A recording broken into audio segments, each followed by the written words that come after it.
This is my recap of Chrisley Knows Best, Season 1, Episode 4, Two Men and a Baby.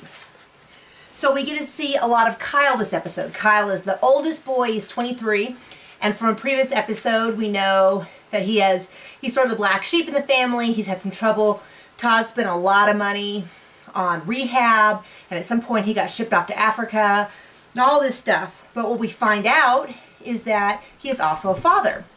He has an adorable little baby girl, and Todd and Julie let him know that they have arranged with the mother to have joint custody. So they'll have 2 weeks with, and then the mother will have 2 weeks with the baby. So they bring home the little baby girl. His name is Chloe, and Todd takes Kyle out to parenting classes and gives him an opportunity to spend time with his daughter and start building a bond, which is really sweet.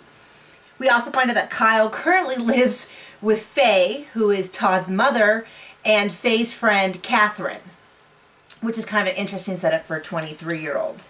So that the whole time while that is going on, Chase and Savannah, who are the 16-year-old girl and the 17-year-old boy, go out driving in her car. And earlier on in the episode, we see that she's not the best driver. She's a little insecure. She's just not very good.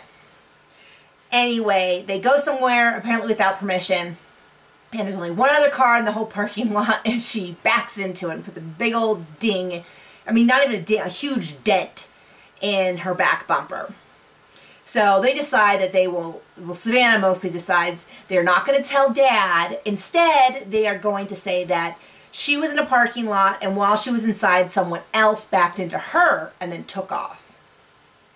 And Chase is like, this is a bad idea, don't do this. But anyway, they go ahead and they do it, and they're trying to kind of play it off, and they're thinking, okay, with Chloe here, maybe Dad won't notice.